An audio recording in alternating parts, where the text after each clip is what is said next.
जब 200 बरस पहले आदमी उड़ा नहीं हवा में, उस समय उन्होंने कहा था it is impossible to fly in the sky. उसका ये मायना नहीं था कि इट इज़ इम्पॉसिबल, द मायना ये था that science has not yet become ready to fly in the sky. Are you with me और नॉट? तो इसलिए अगर आपको कोई कह दे कि ये बीमारी असाध्य है, तुम ठीक नहीं हो सकते, please do not accept that, reject that information. क्यों? कि तुम्हारे अंदर, क्योंकि इन्वेंशन जो है मशीनें नहीं करती। मैं फिर बताना चाहता हूँ, इन्वेंशन मशीनें नहीं करती, इन्वेंशन मनुष्य करता है। यानी कि मनुष्य के अंदर वो इनफाइनाइट विजडम और इनफाइनाइट पावर और वो इनफाइनाइट इंफॉर्मेशन उसके अंदर स्टोर्ड है। तो अगर वो बाहर की मशीनों के द्वारा इन्वेंशन कर सकता है, तो तुम्हारे भीतर की जो मशीनें हैं उसको एक्टिवेट कर सकता है कि नहीं कर सकता? वो जो भीतर की फैकल्टीज हैं उसको जागृत कर सकता है कि नहीं कर सकता? इस चीज़ को तो साइंस ने भी माना है कि जो आपके ब्रेन की इतनी सारी फैकल्टीज हैं उसमें से सिर्फ थोड़ा सा पोर्शन ही तुम इस्तेमाल में लाते हो, बाकी पोर्शन तुम्हें इस्तेमाल करना ही नहीं आता। Now it is the high time to create that rhythm, create that vibration, और उसको आप मैसेज दो। मैसेज को जो है अब इंफॉर्मेशन टेक्नोलॉजी बहुत से बच्चे सीख रहे हैं। The IT is on the peak, outside IT is on the peak. Activate your inner information technology.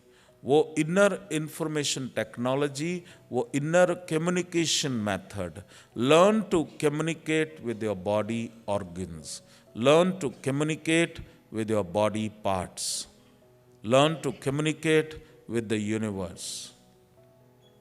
अब वर्बल कम्युनिकेशन के बदले ये रिदम की कम्युनिकेशन को महसूस करना। जब मुझे मेरे गुरु ने कहा, मैंने बोला कौन सी भाषा सच्ची है, तो उन्होंने कहा साइलेंस इज द ट्रुथ। जो साइलेंस है, जो मौन है, वही सत्य है। मैं बहुत चकराया। और फिर उन्होंने दूसरी चीज कही, attune to the language of silence. बड़े ध्यान से सुनना। उन्होंने अट्यून टू साइलेंस नहीं बोला, उन्होंने मुझसे कहा attune to the language of silence.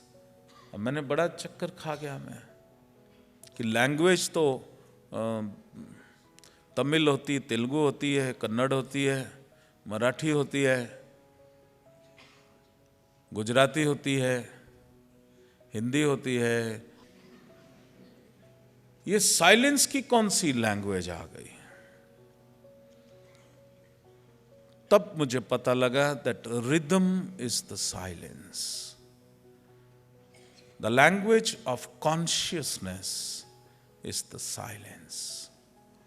और उस चेतना, वो जो कॉन्शियसनेस है, वो जो लैंग्वेज, वो जो कम्युनिकेट कर रही है मेरे शरीर की वाइब्रेशन से, वो कम्युनिकेशन साइलेंस की है, वो रिदम की है।